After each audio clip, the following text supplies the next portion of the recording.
Nah, Bapak Ibu sekalian, perlu saya sampaikan.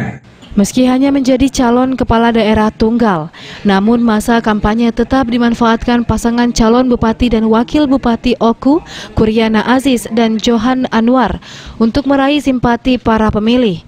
Pasangan ini masih berkeliling ke desa-desa untuk menyampaikan visi dan misi serta program unggulannya. Namun ada satu materi wajib yang harus dilakukan pasangan calon dalam setiap kali kampanye, yakni materi pencegahan penyebaran COVID-19. Di mana setiap kampanye, baik kampanye dialogis maupun kampanye terbuka, pasangan calon bukan hanya wajib menerapkan protokol kesehatan COVID-19, melainkan pasangan calon juga wajib mensosialisasikan protokol kesehatan COVID-19. Calon Bupati Oku Kuryana Aziz menyebut saat ini sudah hampir setengah wilayah Kabupaten Oku didatangi dalam rangka kampanye. Selama kampanye, materi tentang COVID-19 menjadi materi wajib yang ia sampaikan. Hal itu dilakukan untuk mendukung pemerintah dalam memberantas penyebaran COVID-19 di Kabupaten Oku. Selama kampanye, pihaknya juga membatasi warga yang datang agar tidak tercipta klaster baru.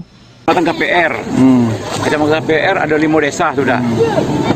Kecamatan Sinar Pinjauan, Sinar Pinjauan cuma 2 desa lagi yang belum. Kecamatan Lubuk Raja. Kecamatan Lengkiti. Kampanye kita selalu menyampaikan protokol kesehatan, Pak. Itu. Karena materi pokok harus itu disampaikan. Jadi seperti apa, Pak, kita untuk menyampaikan protokol kesehatan kepada masyarakat, Pak? Sampaikan itu pokoknya, materi pokoknya awalnya itu.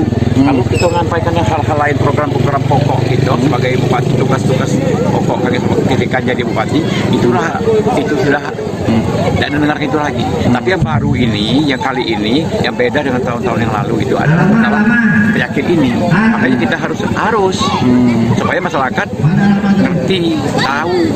Apalagi masyarakat di desa-desa rata-rata banyak yang tidak pakai, banyak yang pakai masker, banyak yang tidak patuh dengan hal-hal ini. Makanya kita harus kampanyekan itu. Berarti materi pokok gitu masalah COVID, Pak? Ya, kalau soal program-program itu sudah biasa. Ari Pranika, PAL TV.